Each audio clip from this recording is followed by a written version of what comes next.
This week on the BackTable podcast. One thing I really want to emphasize is every patient is unique, every circumstance is unique. So the guidelines or the grading system or the algorithm might not be helpful in every situation. And the most important thing which I feel helps me to determine whether I can do a single stage or a double stage is number one, is the patient in a situation where the airway is accessible to us in case the patient gets extubated in the PICU or the NICU following a single stage procedure. And number two, how good is my NICU and PICU in managing these procedures?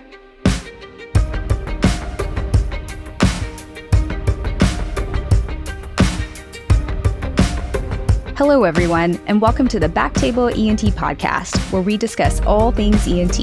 We bring you the best and brightest in our field with the hope that you can take something from our show to your practice. Hello, everybody, and welcome to the BackTable ENT podcast. My name is Gopi Shah. I'm your host today. I'm a pediatric ENT, and I have a fellow pediatric ENT here with me today. An awesome guest. I have Dr. Sohit Kanotra. He is a pediatric otolaryngologist and associate professor in the Department of Otolaryngology at David Geffen School of Medicine at the University of California in Los Angeles, where he's the director of Complex Pediatric Airway Program. Sohit is here to talk to us today about decision-making in pediatric open airway surgery. Welcome to the show, Sohit. How are you? I'm doing great, Gopi. Thanks for the invitation, and it's such a pleasure being on this wonderful show.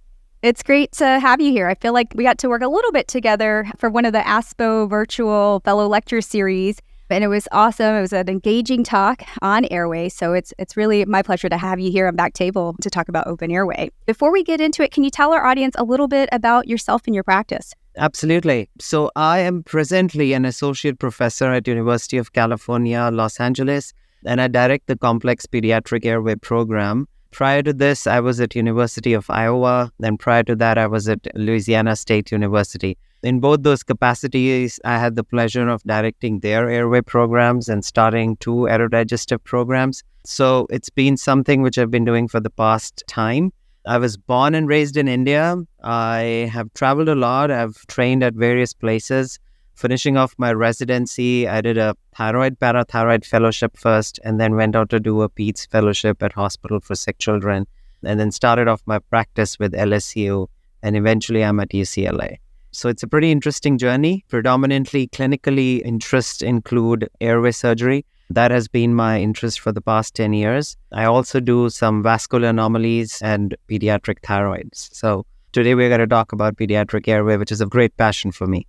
That's awesome. Tell us a little bit about the Complex Airway Program at UCLA. How's it structured? Who's part of your team? So I was recently hired at UCLA. So in order to build up the program, and it's been like 4 months, but we have gotten great strides in those 4 months. So it's a pretty comprehensive program we are building at the moment, starting from having a multidisciplinary clinic where we actually see all these complex airway and swallowing patients with our pediatric pulmonologist, pediatric gastroenterologist, speech language pathologist, and nutritionist. We also have an airway reconstructive program, which is essentially focused on children who need or are undergoing open airway procedures. We also have a swallowing and voice program, which we run with our speech language pathologist and our voice specialist. And we are also building up a tracheomalacia program with our cardiothoracic team. So it's a pretty comprehensive program where we offer different aspects of care for children with complex airway and swallowing issue in a multidisciplinary fashion.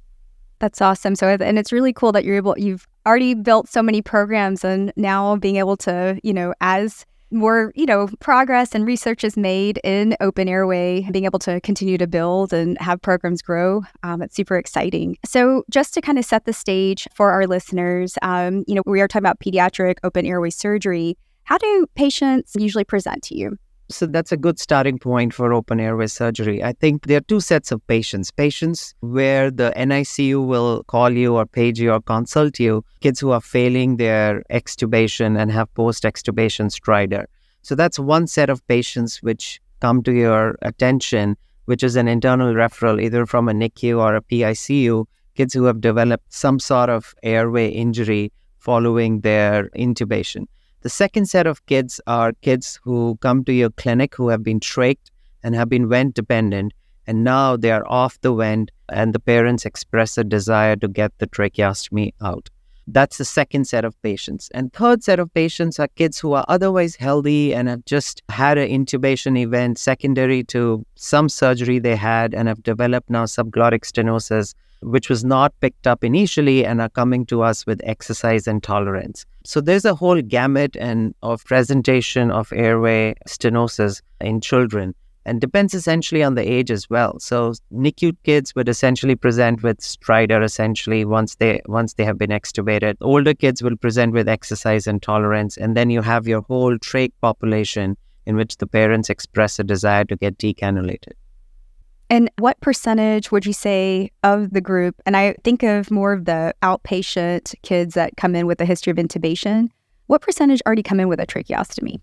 That's a pretty high percentage. So 80% of the kids whom we end up doing open airway procedures are essentially trach dependent. I have had in my experience kids who have walked into my clinic just labeled as laryngomalacia, and when you scope them, you find like grade 2, grade 3 subglottic stenosis.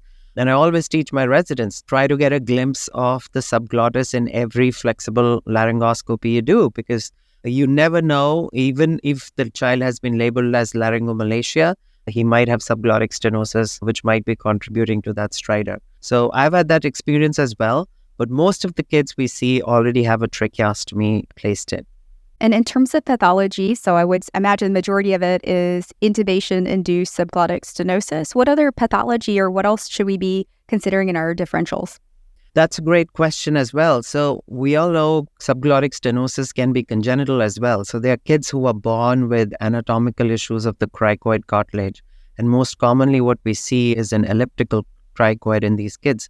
And those are the kids which can be a little bit of a dilemma to diagnose because they don't have a history of intubation. They usually present with recurrent croup because they already have a narrowed airway. So apart from getting a very strong history of intubation, like any child, in my opinion, who has a past history of intubation and develops stridor should get a bronchoscopy to evaluate the airway. Kids who have recurrent croup, they are in that category where you should always have in the back of your mind a child who might have a congenital cricoid anomaly contributing to this recurrent croup episode. Kids who are younger, some of the things which can also throw you, especially while you are doing a flexible scope in office, is subglottic hemangiomas, especially in the age group of 3 months to 9 months.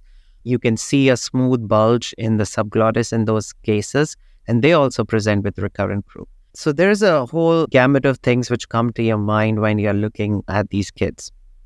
How often do you find kids that have had a trach in, they were ex-preemie, they got a trach in for a pulmonary reason, I always think BPD, vent-dependent respiratory failure is very common. And now they're, 2 or 3 years old. How often do you see like A-frame deformity or suprastomal collapse as a reason of having an airway pathology that might need something?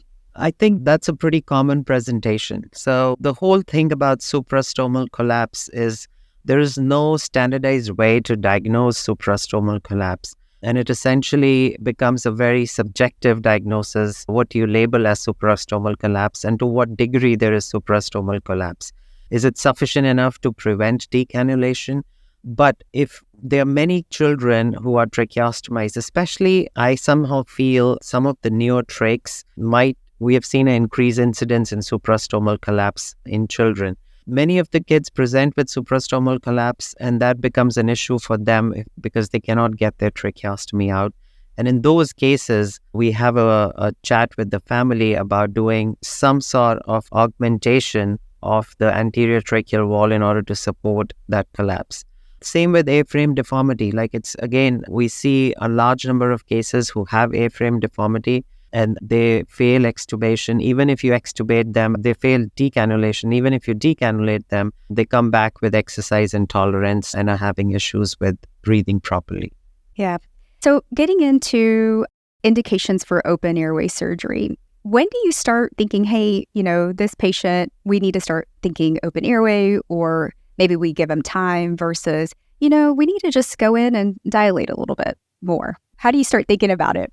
So, yeah, this actually dwells on the decision-making process. And I teach my residents and fellows the same thing. The technical aspects of airway surgery are not that difficult. It's the whole decision-making process. And decision-making revolves around a number of factors. And for me personally, the guidelines, the algorithms we make are not relevant at times just because every patient is unique, every situation is unique, every circumstance is unique, specifically for the patient as well as for the surgeon. So a whole gamut of factors contribute to your decision-making process when you're deciding. The most important thing, of course, is what is the goal you're setting with the family. So whenever I see a patient who comes to me for a decannulation and the parents express a desire, my first question is setting up a realistic goal with the family. And of course, our topmost goal, or the goal we really want to hit, is a prosthetic-free, breathable airway, giving the child good voice and swallowing function. But that's like the topmost goal. And that goal might not be achievable in all the patients. So we actually have to make our goal dependent on what we can actually achieve in the patient. And whenever we talk about open airway surgery, I always tell the family, yes, there is actually a triad of functions of the larynx, which is either airway, swallowing, and voice. We can improve one of the functions while at the same time we might be able to not give her better swallowing or better voice. So getting all the three functions right is pretty tricky. Coming back to your question about when do we decide upon open airway surgery, I think the most important step in making that decision is the pathology itself. Is the pathology something amiable to an endoscopic approach, or the pathology itself is not amiable to endoscopic and we have to do an open airway procedure? And that essentially depends upon, in my experience, is the thickness of the scar tissue which the child is presenting with. The Robin Cotton grading which we use is pretty relevant. Even now it has stood the test of time. This is the most common grading we use. Grading, you can't make a surgical decision based just on grading. Like if it's a thin web which is grade 3, grade 4, you can still access it endoscopically. So for me personally, it is dependent on the pathology. If it's a thin scar, even if it's grade 3, grade 4, it's something which is amiable to balloon dilation and injection of steroid. But if it's a thick scar, if there is suprastomal collapse, if there is complete subglottic stenosis, those are the candidates which would eventually need open airway procedure. And in those candidates, I don't think a balloon dilation is going to be helpful. Then we have a direct talk about proceeding with an open airway procedure rather than experimenting with balloon dilation. Tell me about the kids that are like grade 2 subglottic stenosis that are symptomatic and perhaps they've been to the OR, for a dilation 2 or 3 times. How do you manage those patients? They're not quite grade 3 to 4. It didn't look that bad, but they're not getting better. No, that's a great question. And those are the tricky ones where you actually have to make a proper decision. In my opinion, if things haven't worked for a couple of times or 3 times, then there's no fun repeating the same procedure over and over again. Balloon dilations have their own set of problems and complications. Every balloon dilation, you're actually traumatizing the airway at places where it should not be traumatized. And there have been instances and cases of complications related to balloon dilation. So it's not a naive, simple procedure without any risks. So if it hasn't responded, child hasn't responded, or the pathology hasn't improved with 2 or 3 balloon dilations, then I believe that's a candidate which should need open airway surgery. And so how do you decide if you're going to do a tracheostomy and let them grow versus plan for a dilation? So I think of like NICU consult, right? The NICU call, that first group of patients you had mentioned. And, maybe it's the baby that has prolonged intubation. It's grade 1 to 2. You've dilated them. They're still symptomatic. How's your decision-making in that situation? What's the thought process? Yeah, I think that again boils down to a number of factors. Number one factor is your own comfort level and skill in doing single-stage procedures. The NICU or PICU backup you have in order to do these single-stage procedures, and family expectations, family involvement, how far do they live from the hospital? I think that's a big component of my decision making, is the social circumstances, their geography, how much they have access to a healthcare facility in case something bad happens.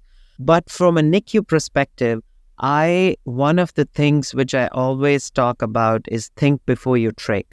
A tracheostomy is a huge, huge burden on the family, not only on the family, on our healthcare system, on the society. Leave apart, it takes a lot of years from the child.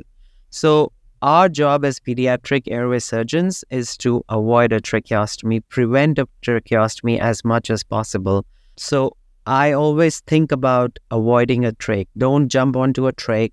Do everything possible before you proceed with a tracheostomy. Of course, there's those kids where their pulmonary function is not mature enough to support breathing.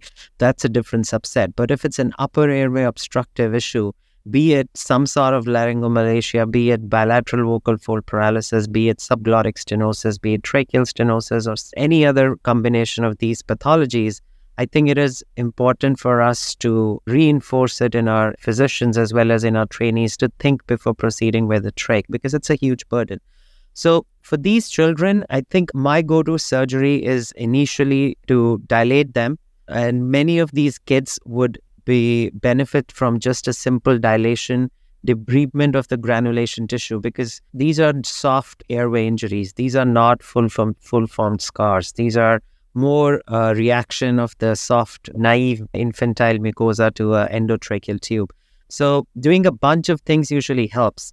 Number one is debriding them, putting a plug of Tobradex ointment on the end of an endotracheal tube and keeping them intubated with one size smaller tube, balloon dilating them. People do endoscopic splits as well. I've done it. It hasn't worked for me. So I'm more of an opinion of doing steroid injections and balloon dilation endoscopically.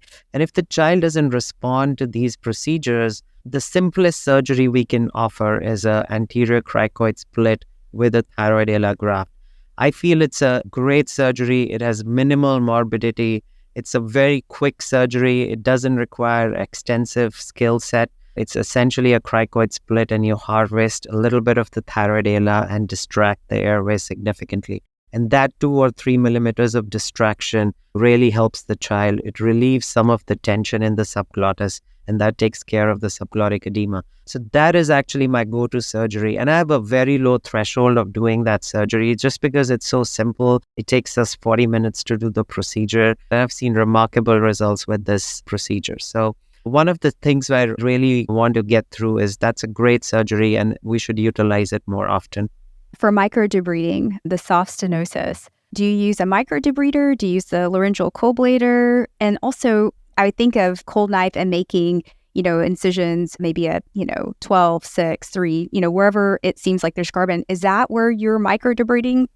By debridement, I just meant cold instrument debridement, using like microlaryngeal forceps and just debriding that granulation tissue.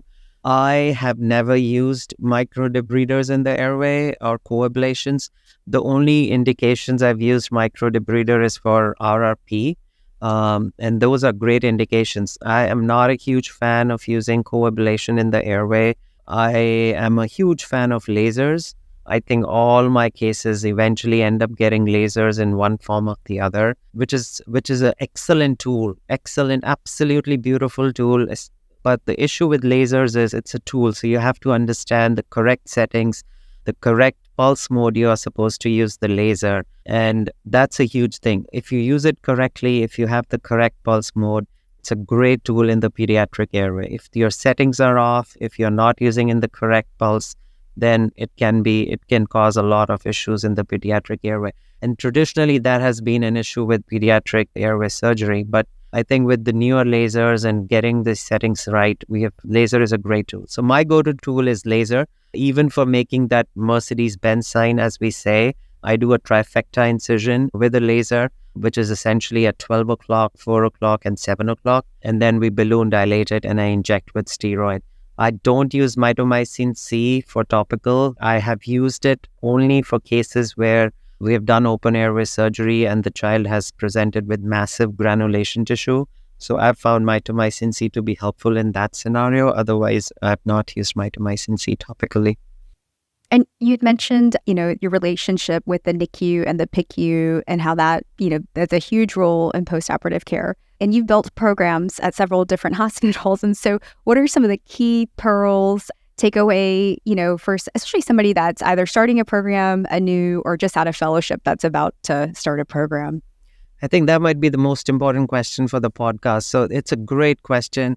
The relationship with the NICU and PICU, if you want to develop a successful airway program, I think the most important thing is developing a strong relationship with the NICU and the PICU. Not only they are an internal referral to you, but also your post-op management and your post-op care, you will have the confidence to actually do these complex procedures once you know you have the post-op care which is required. So as a starting step, for example, we started doing internal airway rounds with our NICU team. They had airway questions. They had kids who had dysphagia issues in the NICU. So once a week, we go there as a team and we actually do like an internal aerodigestive team rounds. And that has really helped us to bring a strong relationship.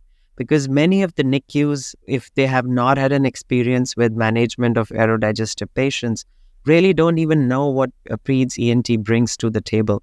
And for them to have this discussion where they can discuss their airway patients and their dysphagia patients with us is a great step for them to understand what we bring to the table, what sort of patients we can help them with, how we can avoid a tracheostomy. So that's one thing to do, is starting off an internal aerodigestive team rounds. The second thing which we offered them was to do bedside swallow evaluations with a speech-language pathologist. Again, this really helps you to build up a peds dysphagia practice. Many of these patients need swallow assessments, but sometimes the radiology suites are booked for weeks and it's hard to get access. You can easily help the NICU by doing a bedside swallow assessment and trying to make a diagnosis and excluding patients, whether they need to go to the OR for a cleft repair or they have any other airway pathology. From a post-operative perspective, I would highly encourage everybody to have a weekly or at least a monthly conference with their PICU and NICU where they can discuss all these things. We have developed a structured airway conference where we discuss safety issues, we discuss patients, and we also discuss newer initiatives which are taken from a patient safety perspective. So I've been part of a number of consensus statements at an institutional level which have been really helpful. For example, if you go to a new institution and you want to install a tracheostomy policy, you really need to get everybody on board who's doing a tracheostomy, taking care of a trach baby, to essentially develop their own protocol. For open airway surgeries, we worked very, very closely with the PICU, how to develop a protocol where these kids could be sedated after an open airway procedure. What sort of signage goes on the bed? What sort of airway cart should be present in the room? What are the instruments on the airway cart? And that's a whole together different discussion. But those are the things which come to your mind when you start developing these programs. I think those are great points. When you do your internal airway rounds with the NICU team, is the NICU RT, the NICU is speech, who's part of the team rounds? You'll be amazed. Like once you start these rounds, everybody will be interested in jumping and talking and giving and being a part of these things. It's such a beautiful camaraderie you build up with your NICU team. NICUs all around, if you look at them, they are very close-knit and the nurses there are exceptional. They take care of the babies as themselves. So they're pretty protective of the babies. And if you show an interest, you are also involved, they will all help you out and want to be a part of it. So we have RTs, we have NICU staff, we have NICU fellows, we have PEDS residents who are rotating through the NICU. We have our own consult service over here. So we have our own residents who come. We have PEDS pulmonology if they are available and PEDS GI if they are available. So we all round us together. But it's been such a revelation for me when I started these rounds, how everybody wants to come and join and listen to what you're saying. Even if it's not their patient, they'll come and want to listen to what you have to say, what the discussion is going on. Those people are genuinely interested in learning more about PEDS airway and about PEDS dysphagia, and they're genuinely interested in the baby. So when you start these rounds, everybody in the NICU will eventually get involved.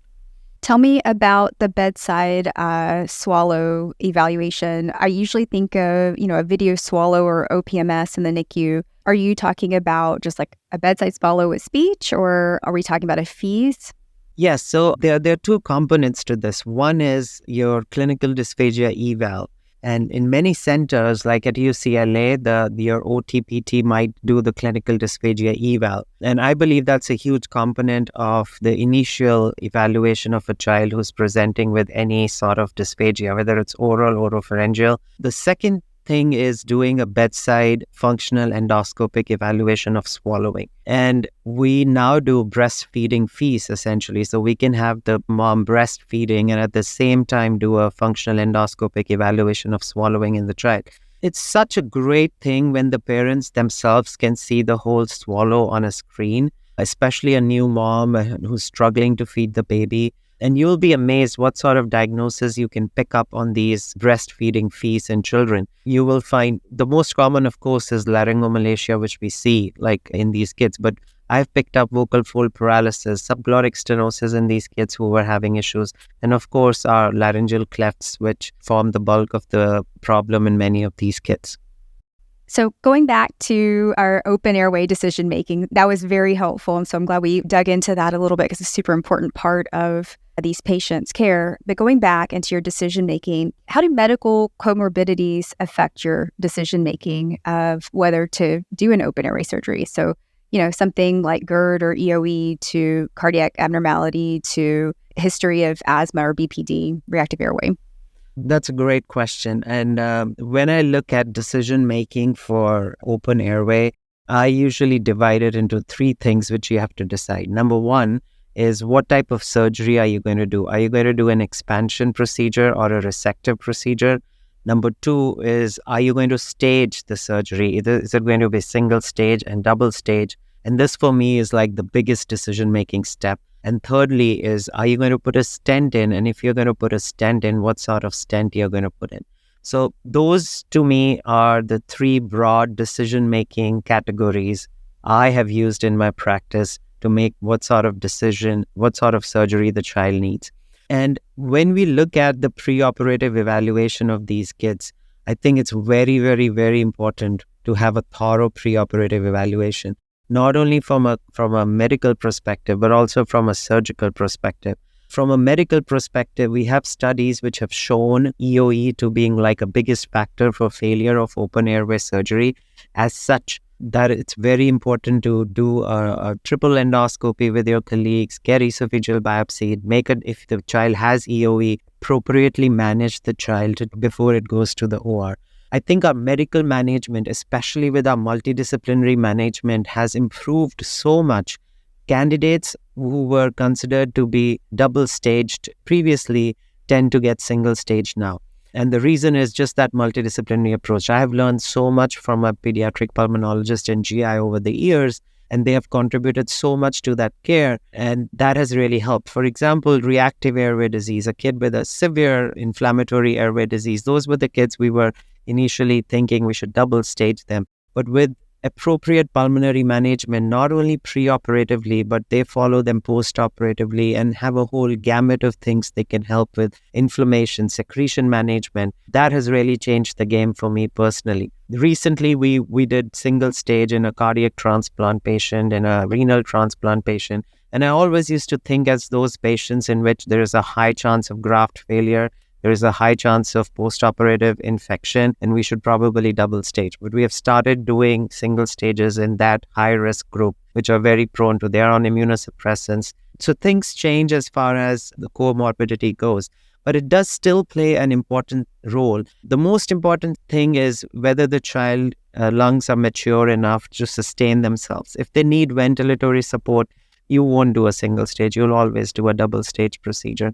If you suspect that the child is going to have issues accessing care, for me, it has been a huge component because when I was at LSU, there were children who didn't have any good pediatric care 5 hours. And I don't want to do a single stage, send the child home, and he has some issues and doesn't have access to care. So that factor contributes a lot to my decision making. The comorbidities, we have been able to manage them appropriately with our multidisciplinary care, but one of the factors which really plays an important step in the decision making is what sort of social circumstances and geography the patient is situated in.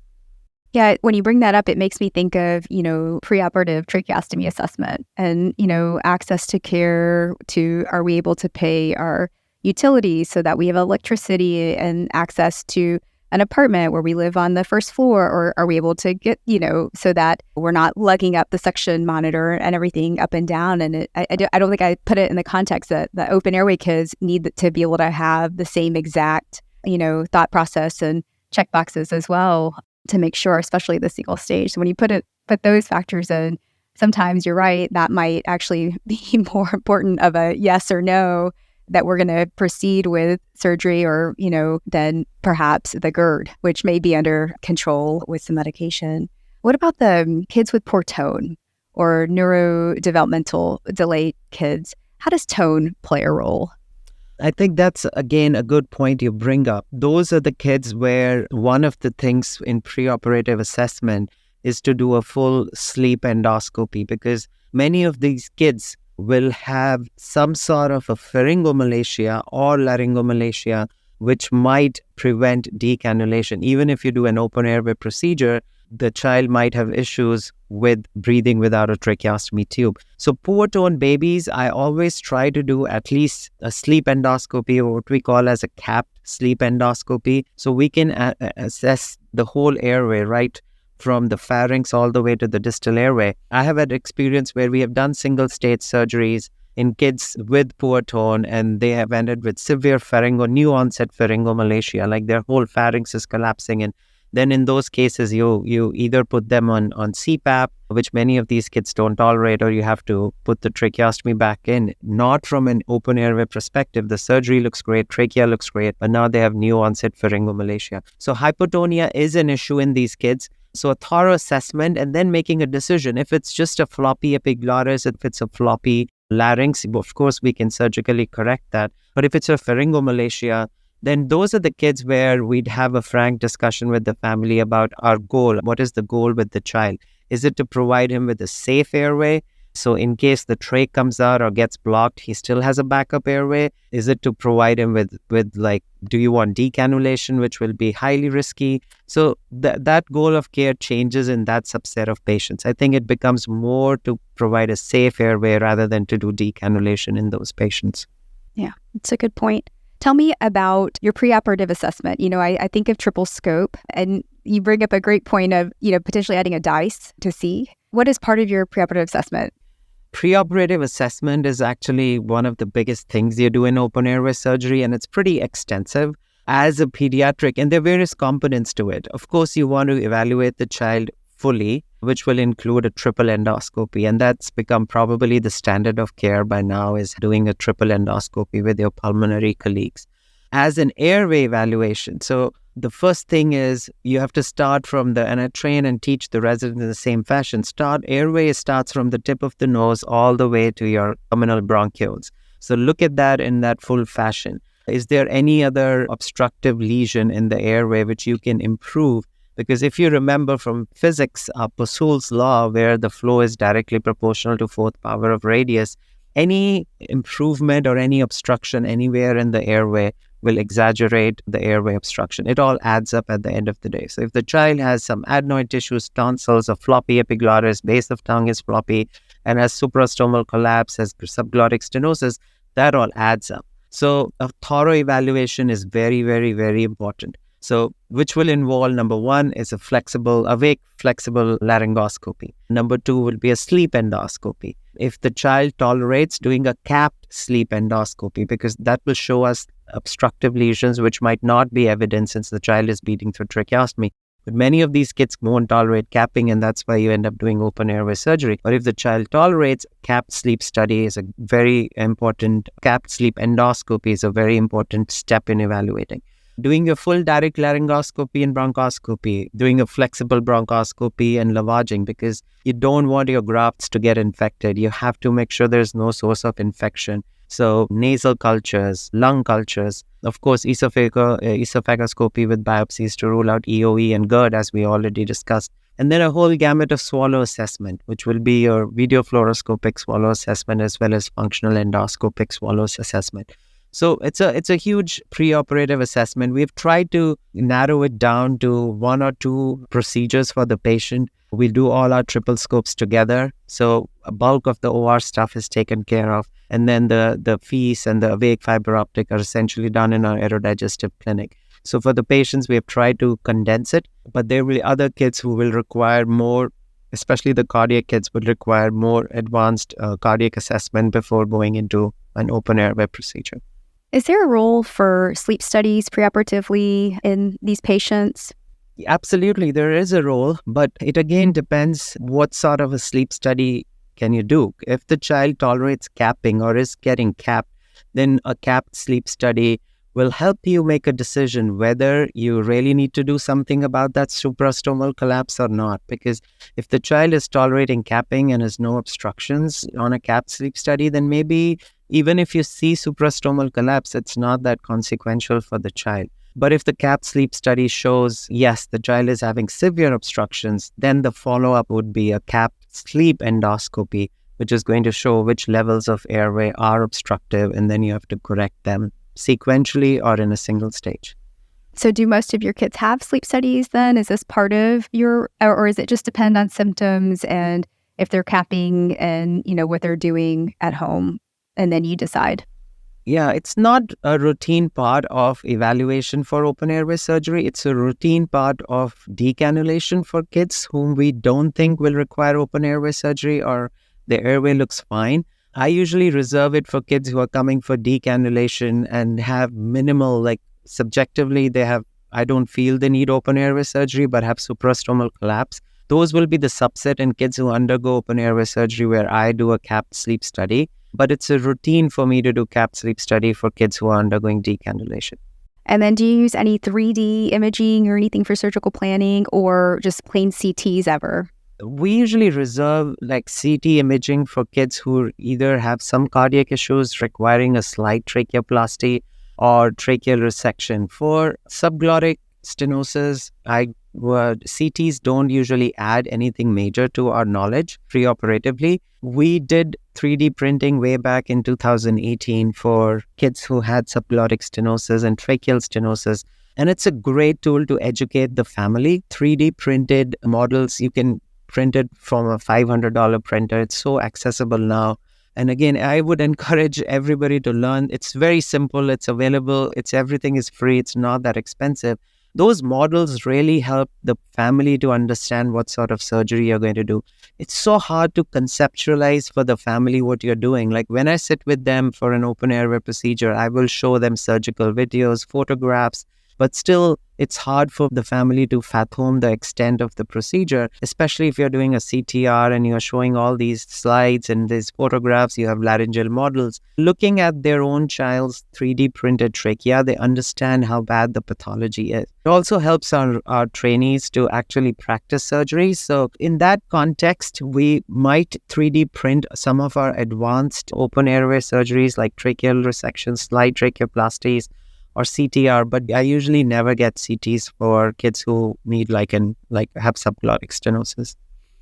And tell me, do you have a system? Do you have the Sohit Kanotra system of how you evaluate your airway on DLB, for example, or how you measure length or thickness? That the residents know I'm with Dr. Kanotra today, so I know that this is going to be what he's looking for. We have our whole bronchoscopic evaluation documentation sheet, and it's something which is pretty standard nowadays. My emphasis while evaluating the airway is look for secondary airway lesions, because previously I used to do that in a staged fashion. Like I might do the TNA first or do the epiglottis base of tongue reduction first and then proceed with a single LTR. Now we have started doing everything together. So as much as possible, I would try to combine multiple airway procedures in one single stage. So as a part of that evaluation becomes very, very important. So we look for any obstructive airway lesion from the get-go. And that's why the sleep endoscopy, I believe, is a great tool to evaluate secondary airway lesions. You're so focused on the subglottis, you tend to forget the rest of the airway, which might preclude your successful open airway surgery. And as such, I usually emphasize on evaluating the whole airway with flexible scopes, rigid scopes, just to get a full assessment of the airway. You had mentioned just going further into, okay, now we have a patient that we do think is a candidate for open airway surgery. We've set the stage. We've done all of our, preoperative assessment. And you'd mentioned the 3 ways in which you think about it, whether the child needs an expansion, surgery, or resection, if we should stage it, and what if he needs a stent, what kind. So can we dig a little bit deeper into that part now? Absolutely. I think it's very important to break down these steps because each of these steps will determine whether you achieve your goal of a prosthetic-free breathable airway, give the child good voice and swallowing outcomes. So again, starting from the first decision which you'll make, whether you have to resect or whether you have to expand. And we all are aware there are expansion procedures, which are an anterior graft laryngotracheal reconstruction, posterior graft, or an anterior-posterior graft laryngotracheal reconstruction. And then there are resective procedures, which are partial cricotracheal resection, tracheal resection, or slide tracheoplasty.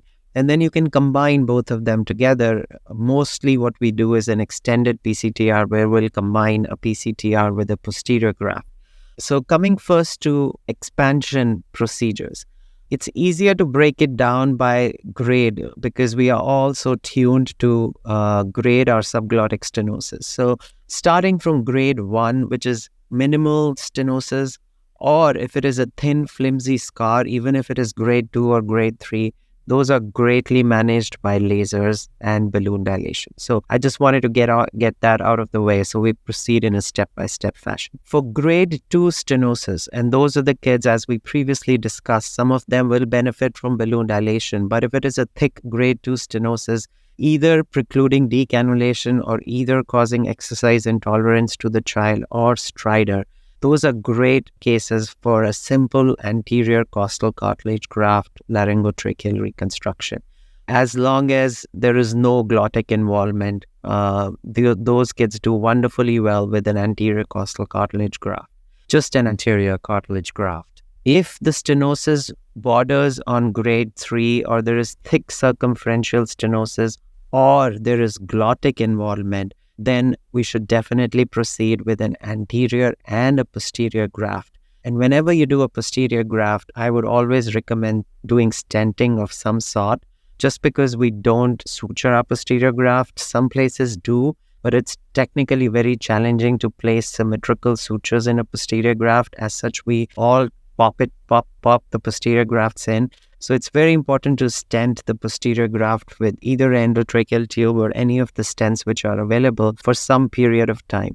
So just simplifying it, for grade 2, if it is just thick stenosis, no glottic involvement, an anterior graft will suffice. If it is suprastomal collapse, again, an anterior graft would be a wonderful thing. But if there is glottic involvement, then an anterior-posterior graft with some period of stenting will be beneficial.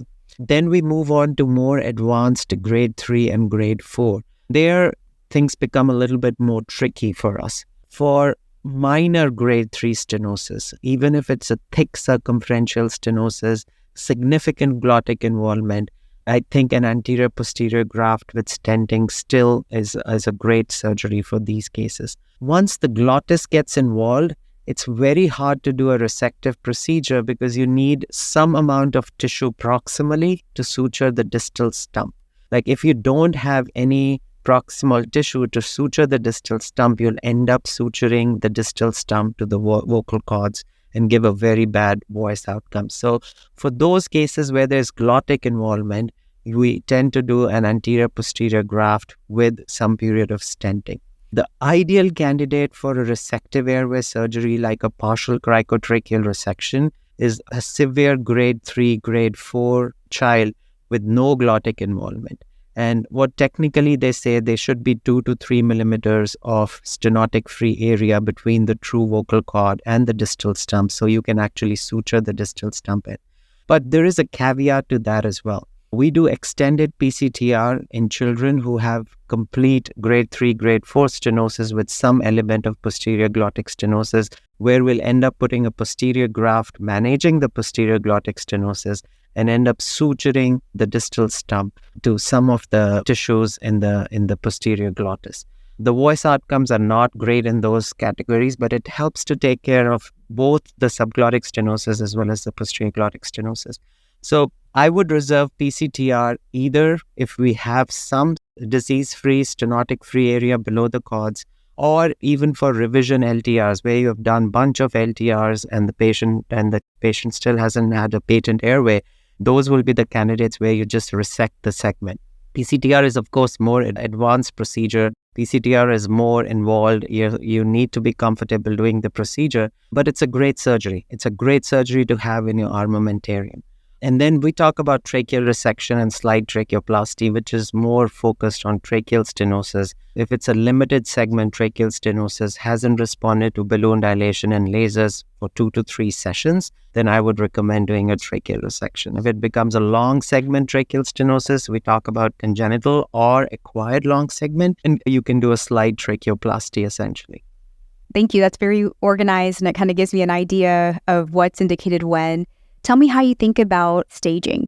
For resective surgeries, we don't have a trach, but for expansion surgeries, we do. How do you decide which child would do better with the trach in and decannulate at a later time versus leaving them intubated and decannulating afterwards? I think that is the most important decision-making step in open airway surgery. And when I started doing them fresh out of fellowship, I had a different mindset. As you've progressed doing this, I have a different mindset, and maybe 20 years down the line, when I've done them so many times and seen everything, I might have a different decision-making mindset. And you always make those decisions based on your past experiences as well as what you have been trained. But one thing I really want to emphasize is every patient is unique, every circumstance is unique. So the guidelines or the grading system or the algorithm might not be helpful in every situation. And the most important thing which I feel helps me to determine whether I can do a single stage or a double stage is, number one, is the patient in a situation where the airway is accessible to us in case the patient gets extubated in the PICU or the NICU following a single stage procedure. And number two, how good is my NICU and PICU in managing these procedures? If the NICU and PICU if it's a new NICU or a PICU you're working with who don't have protocols, have not seen open airway procedures, I would highly recommend people double staging their procedures. And the reason is these are very high risk procedures. And as long as the PICU is not comfortable managing the child, many of the PICUs I've worked will just paralyze the child for say 10 days of the intubation process, which is not ideal. And then you land up with post-operative respiratory depression. You have to intubate them, withdrawals and everything, and you land up with the same problem. So that's why the relationship with the PICU, sitting with them, having regular conferences will help you to develop that relationship so they are comfortable in managing these patients when you single stage them. If the patient underlying comorbid conditions still needs vent support at night and you just want to give a safe airway, I think then a double stage is, of course, the only option you have because he still needs vent support. But in my practice, I have transitioned to doing more and more of single stages as I've evolved because I've developed that relationship with my PICU where I'm pretty comfortable doing single stages. And I personally believe single stages are the way to go if you can, because you get the child decannulated in the same setting.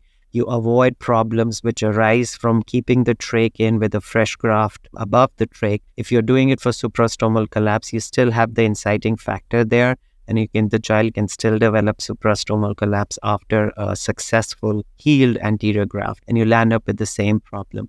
So for me personally, if I would really aim for doing single stage in most of the cases I can.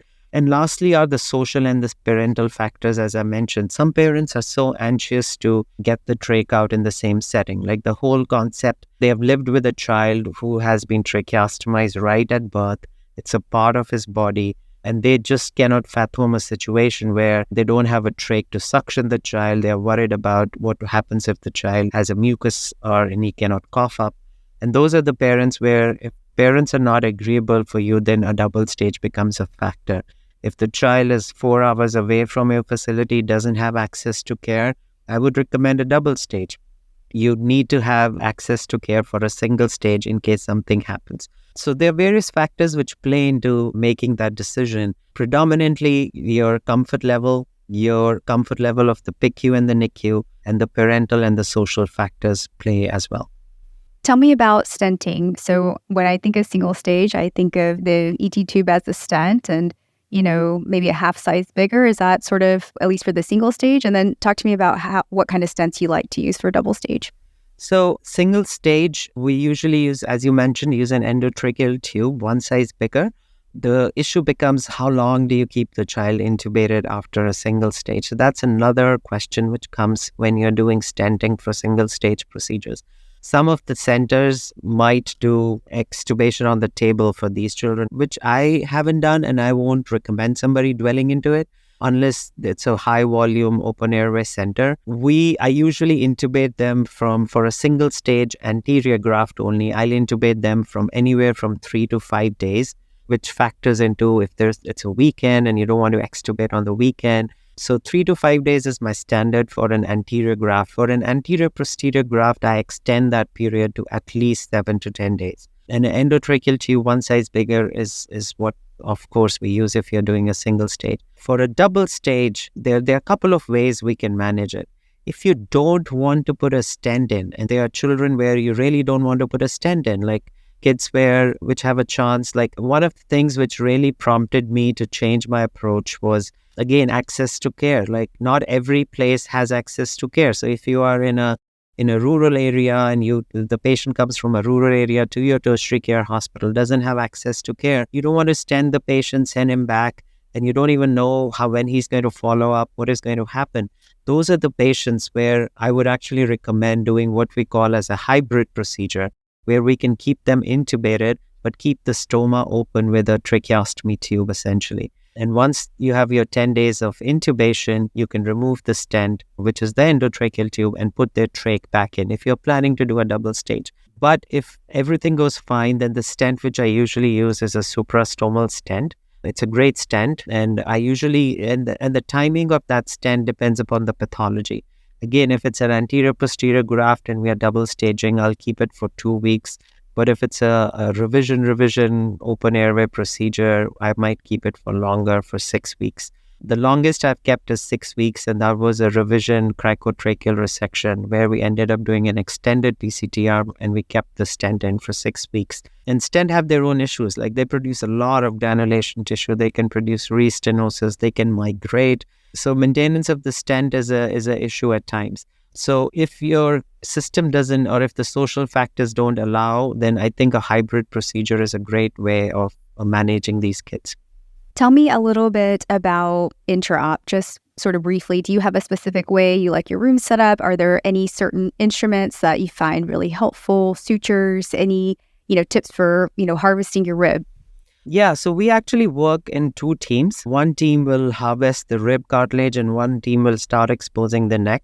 Depends upon which fellow or trainee we have with us. And I'll be doing either the rib part or the neck part. So that really helps us in a couple of ways. Number one, it reduces our operative time significantly because by the time you harvest the rib graft, somebody has opened up the neck. And we have 2 different setups for the neck part and the rib part. So there are 2 bovies, there are 2 bipolars, there are 2 set of instruments, there are 2 scrubs which scrub in for these procedures. One is working with the rib harvest team and the other is working with the neck team. The rib harvest doesn't take us long. It takes 30 to 35 minutes to do the rib harvest. I usually use standard bipolars for harvesting the rib. Very, very important to preserve the perichondrium on the pleural side because you don't want to have pleural injury. We've done it numerous times, and I think as long as you can preserve that perichondrium on the backside, it's really good to preserve that pleura. The most important thing I've learned is sometimes you have to harvest 2 ribs. Like if you're doing an AP graft, I would rather harvest 2 ribs rather than cutting my edges at the end when I'm trying to figure out how big of a graft I can place. And there's no harm in harvesting 2 ribs. I was taught to harvest fifth and the sixth rib because they are fused and you get a bigger, but I always struggle with getting that out because they are so fused and so thick. So I usually harvest either the third or the fourth rib. And sometimes you have to harvest two ribs, as I mentioned, depending upon if you're doing an anterior posterior graft. For the neck part, one of the things which I really like is the Lone Star surgical Cooper retractor. And it's a great way to keep all your sutures lined up nicely so you're not jumbled up. You know which suture to pull down, when to pull down, and you can actually complement it with your help on the other side of the table. So that Lone Star surgical retractor serves not only to keep your Lone Stars while you expose the neck, it also helps you to arrange your sutures in a very neat and clean and methodical fashion. So you can actually suture the graft and not have like a jumbling or intermingling of the sutures. So I think intra-op, those are some of the things. As far as shaping the graft goes, I usually use a beaver blade. I think that's a great tool. By the time we harvest the rib, our neck is already exposed, so we can do our measurements. And then we go back table and essentially carve out the graft to the specifications. And then it's just a matter of insetting the graft, which doesn't take us long. One of the tricks which is important for somebody who's new into this is when you're doing a posterior graft, we always want to avoid a laryngo fissure. And laryngo fissure, as you all know, is like we completely transect the anterior commissure as well. It's very, very hard to align the anterior commissure properly after a laryngo fissure. No matter, you can mark it, you can put a needle through the anterior commissure, you can do anything, you can have an endoscope outside from above just to make sure. It's very hard to do a full anterior commissure and then suture it back and have good approximation at the AC. So many of these patients historically would have an asymmetrical right and left chord with a gap in between and land up with voice and aspiration. So try to avoid a laryngo fissure in doing a posterior graft. It's very easy to access the cricoid plate by putting like a right angle hook and pulling the cricoid down. So if you put a right angle instrument, whether it's a hook, whether it's a hemostat, you can just hook it up superiorly into the cricoid and pull it down without doing a full laryngo fissure. And then you can do your cricoid split and inset your graft. So that is one of the most important steps I would encourage trainees to avoid, is a full laryngo fissure. Sometimes we put an endoscope through the neck side itself rather than doing it from above, just to see if even while doing an anterior split, sometimes in smaller babies, the AC is so low down, you can end up inadvertently producing a laryngo fissure. So if you're doing your cricoid split, put an endoscope in, look from below, see if you are near the AC and avoid the AC so you don't form a laryngo fissure. That's a good tip. Tell me a little bit about release maneuvers. When are those indicated and how do you do them? So that's a very, very important part while you're doing a resective airway surgery. And when we look at resective airway surgery, our two important things we are looking for is how to avoid injury to the recurrent laryngeal nerve, and secondly, how to avoid an anastomotic dehiscence. And resective airway surgeries are a good thing to have in your armamentarium. And as far as avoiding anastomotic dehiscence, it's very, very important to have a tension-free anastomosis. And I usually talk about principles of resective airway surgery. And in that, tension-free anastomosis is, of course, our number one goal with resective airway surgery. And there are four important components in achieving a tension-free anastomosis. Number one is your own judgment. Do I really need to do a release procedure? And one of the easiest way to assess whether a release procedure is required is just to have a crisscross suturing superiorly and inferiorly and see when you bring both the stumps together, is there sufficient tension or do you need to do any release procedure? The second component is the release maneuvers. The third is what is your anastomotic technique? And lastly, whether you do tension releasing sutures. As far as release maneuvers go, kids are great. Like the trachea is pretty pliable. It's pretty flexible. So you can actually resect a ton of trachea without actually having to do a release maneuver. I routinely do release maneuvers just because they have very low morbidity, especially the suprahyoid release maneuver, which we do. And the release maneuvers are basically three we do for resective procedures. One is simply mobilize the trachea in the pretracheal plane. That's the easiest thing to do, is you put a finger, you dissect out the anterior wall of the trachea and mobilize the trachea. The second is the suprahyoid, which is essentially like doing a cyst trunks or a thyroglossal duct. You take the body of the hyoid, release the muscles, And lastly is a suprathyroid, which I usually avoid doing unless we really need a laryngeal drop, because that is associated with dysphagia. So my go-to procedure for a release is a suprahyoid laryngeal release procedure. If you're doing a chest, if you're opening the chest, then of course we have a whole gamut of other procedures where we'll divide the inferior pulmonary ligament, or we'll do like an intrapericardial release. And those are things which you do with a cardiothoracic support. If you're doing in the neck, you can very easily resect 2 to 3 centimeters of pediatric trachea without any laryngeal release and just by doing tracheal mobilization. If it is more than 3 centimeters, then a suprahyoid laryngeal release with neck flexion and chin to chest sutures are helpful. And for the resection surgeries, we talked about intubate ET tube as a stent for the anterior graft, posterior graft. For the resection surgeries, how long do you keep those kids intubated for? So it all depends on the pathology as well. So if it's a PCTR you're doing and it's a single stage PCTR, I'll keep them intubated 5 to 6 days. If it is a PCTR with a posterior graft and you're single staging it, then we'll keep them intubated for 10 days. For a simple trach resection, I usually keep them intubated for 3 or 4 days. And same with our slides. And with slides, there are a number of other factors which determine how long they get intubated. And again, that's a different discussion. But for a tracheal resection, I would keep them intubated for 3 to 5 days. And so as we're starting to sort of think about rounding it out, I just wanted to go briefly into some of the post-operative management. Do you have a post-op protocol? What are some of the immediate or 2 weeks later type of complications we need to keep in mind? Yeah, I think before you dwell into these surgeries, it's really important to have a post-operative protocol with your PICU. And that goes over not only the sedative component, how you're going to keep the child sedative over the period of your intubation, but also through a feeding component and a swallowing and a nutritional component, avoiding infections, what sort of antibiotic coverage the child needs, and the pre-extubation protocol, like when do you start your steroids, how long do you need your steroids for, and the post-extubation protocol, like how long will you keep the steroids post-operatively, what sort of nebulizations you're going to use, what will be the post-operative bronchoscopy, and how we'll proceed with that.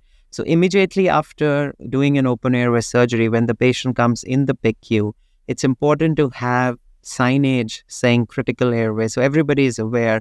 We do a massive handout where I would personally go and explain what we did and what sort of procedure we ended up doing. And then we have a procedure where each of the handouts are done face-to-face in detail, and we have a checklist of what to go over in each handout, because it's essential everybody knows what to do in case of an emergency.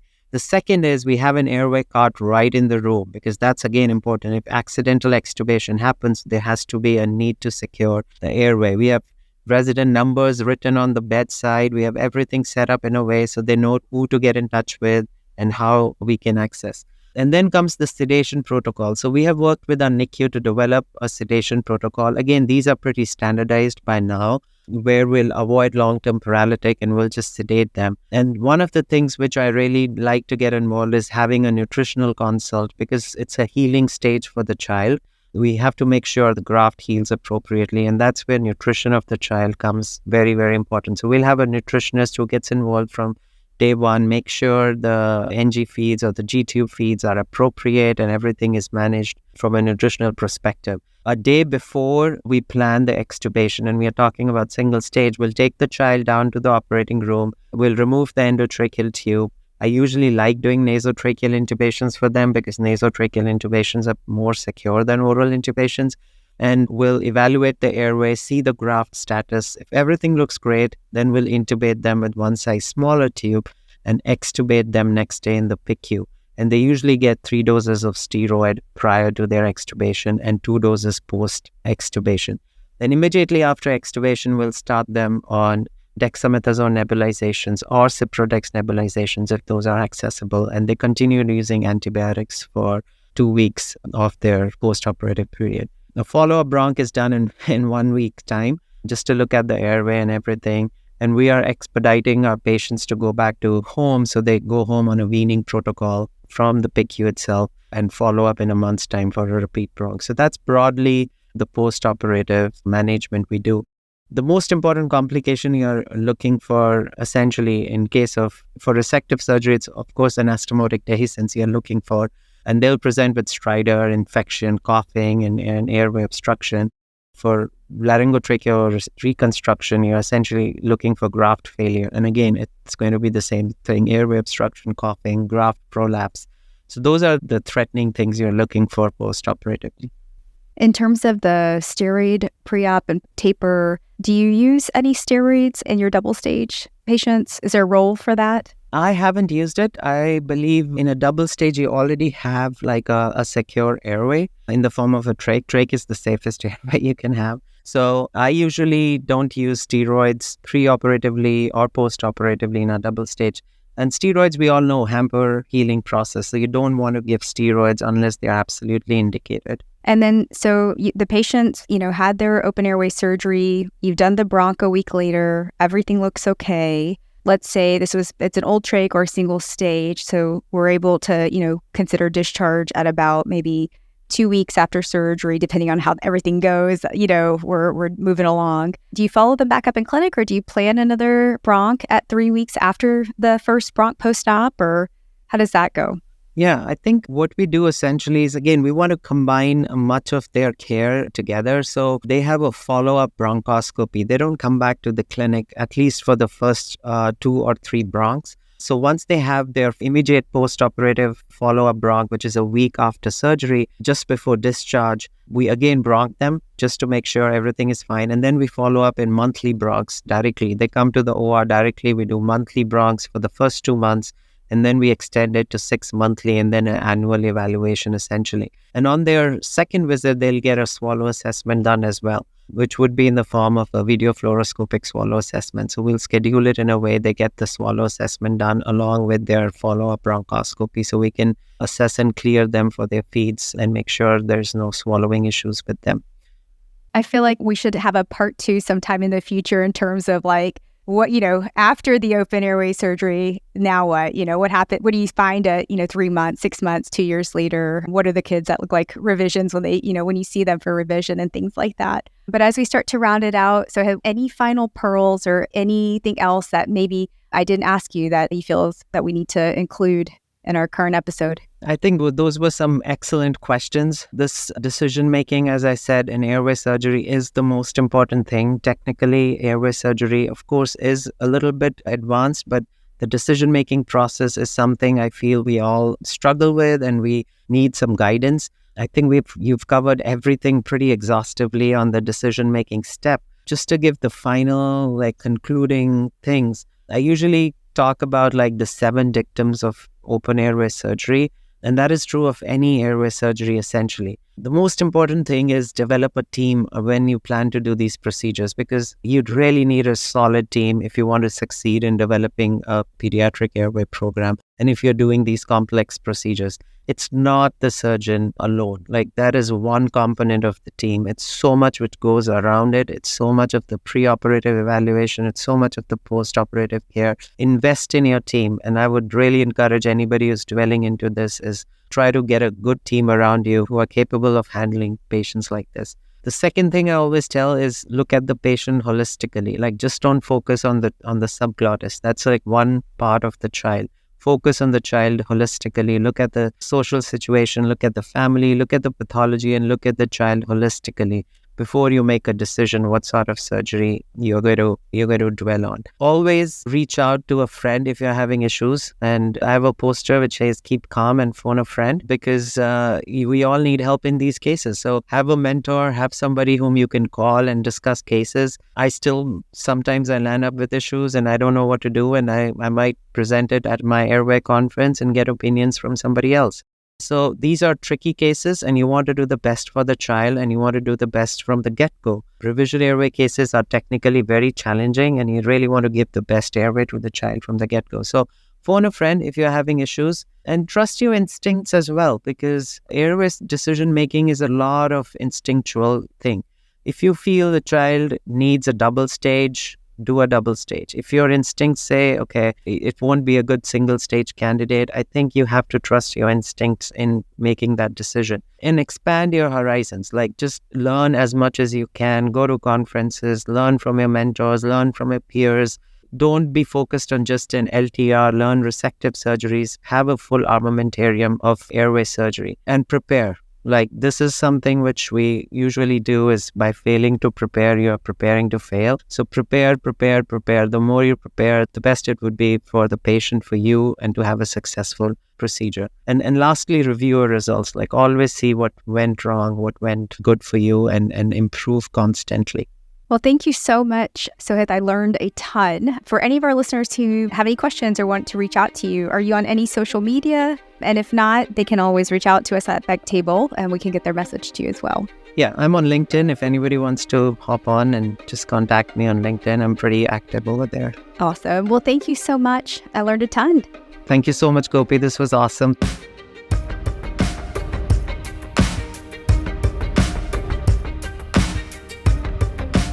Thank you so much for listening. If you haven't already, make sure to subscribe, rate the podcast 5 stars, and share with a friend. If you have any questions or comments, direct message us at _BackTable ENT on Instagram, LinkedIn, or Twitter. BackTable ENT is hosted by Gopi Shah and Ashley Agan. Our audio team is led by Kieran Gannon, with support from Josh McWhirter, Aaron Bowles, Nick Shellcross, Josh Spencer. Design and digital marketing led by Brian Schmitz, with support from Taylor Spurgeon Hess. Social media and PR by Chi Ding. Administrative support provided by Jamila Kennebrew. Thanks again for listening and see you next week.